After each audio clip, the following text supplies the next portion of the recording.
სახელი და მამისათა და ძისათა და შვილისა თმისათა ყველას გილოცავთ დღეს არის დავით აღმაშენებლის სენების დღე შეგვეციოს დავით აღმაშენებელმა მიაღწია თავისუფლებას საქართველოს გამთიანებას და ამბრძოლები ვინ იყო დავით მეფესი იყო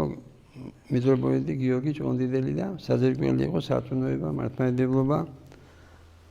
და ღმერთმა გნასრო დავით მეფეს ლოცვით საქართველოს მიეღწიოს თავისუფლება არა მარტო სიტყვით არამედ ცხოვრებით საქართველოს ხელისუფლებას და ეს როდის მოხდება როცა ჩვენი რწმენით როცა კონსტიტუცია დაემორჩილება არა დასავლეთს არა რუსეთს არა ჩინეთს ან ვიღაცას არამედ ღმერთსა და ღმერთო დაემორჩილოთ შეადმობ რომ ღმერთი არის უხილავი და როცა ვკითხულობთ სახარების გამარტებას გებულობთ ღმერთის გაგებას და ღმერთმა გნას რომ ჩვენი ფასებულობა იყოს სახარებაში და ამ დროს ქრისტეში ამ დროს რამდენია მორწმუნეა და შინაარსი არის ზოგს არ წაუკითხია და რო კითხო მორწმუნეა ზოგი მაზიარებელიც არის და ყველას გირჩევთ ვიკითხოთ სახარების გამარტება რა გინდა 5-10 წუთი ყველას გირჩევთ ვილოცოთ 5-10 წუთი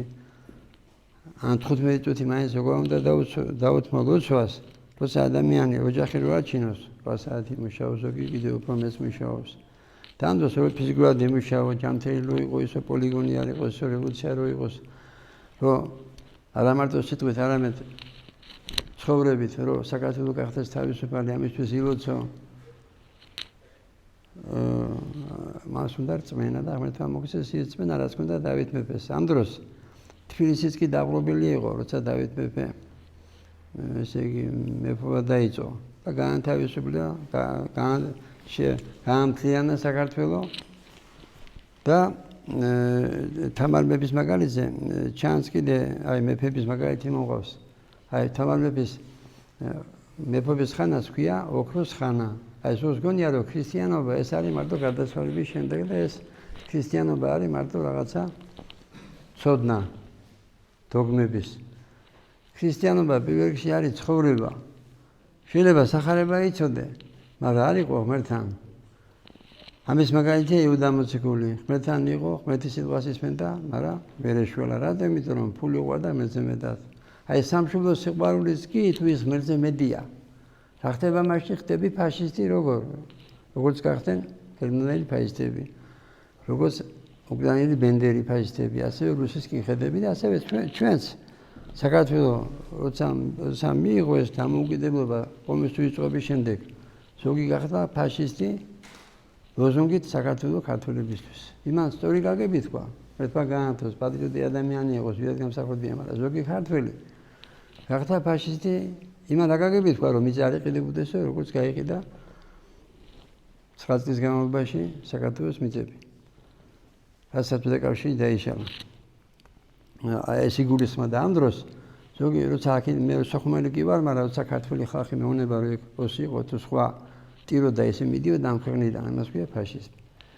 ამიტომ წერია სახარებაში დედაზე მამაზე ცოლზე სამშობლოზე მეტად მე შემიყვარეოდა და რატომ უნდა შევიყვაროთ მაინც იმიტომ უნდა შევიყვაროთ რომ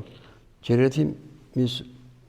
ხელშია ყოველი წამი ცხოვრებისა როგორც ჟანგბადის გარეშე გვდებით ჩვენა ასევე ღმერთის მადლის გარეშე მკვდარი ხარ შენა მკვდარი ხარ მადლის გარეშე და ამის მაგალითია ხშირად მომყავს საქართველოს ისტორია წარსულში რომ ქართველმა 1,5 მილიონი თუ 2 მილიონი ნახევარი გაუყიდია ქართველს ქართველი და მეფის რუსეთმა გააუქმა ის თუდი რომ ის კარგიც ხონდა იცოდე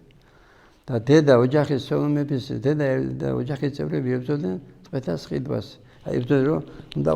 დარჩესო და ქართველი თავადები ამიტომ შეუნდა მიხვდე რომ ქართულ სიში და ქართულ ენაში კი არა შენი ბედნიერება ეს ქებაი და დიდებაი ქართული ენისა თუ ამან იქამდე მიგიყვანა რომ ზოგი ამბობს მაცხოვარი ქართველი იყო ამთი ქართველი იყო ამას ქვია გაღმერთება ყველა მიწის რომ ებრაელი იყო ისა და რომ ქართველი იყოს ხშირად ვამბობ რომ ქართველები იყვნენ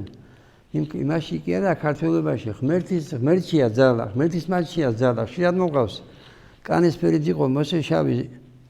იმიტომ ქვია რომ კანისფერით იყო შავი, მაგრამ ჩემზე და თქვენზეც მიაღწია.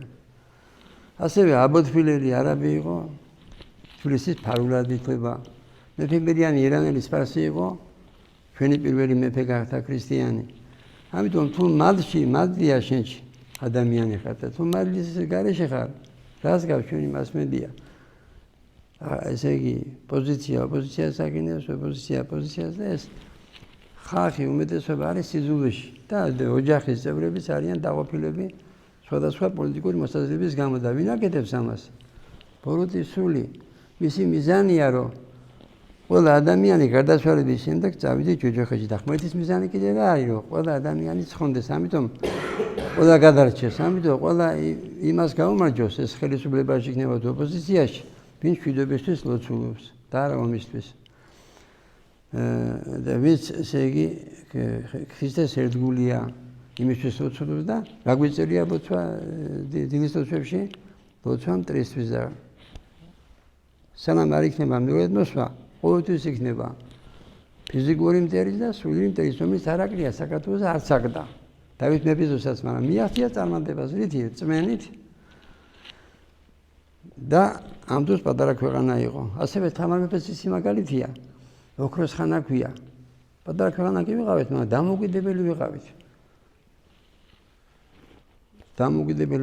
რაც იყო რეალობა. და ღმერთმა მოგცეს იმის წმენა, რომ სხვებისგან კი უნდა ვისწავლოთ, როგორ უნდა ვიცხოვროთ,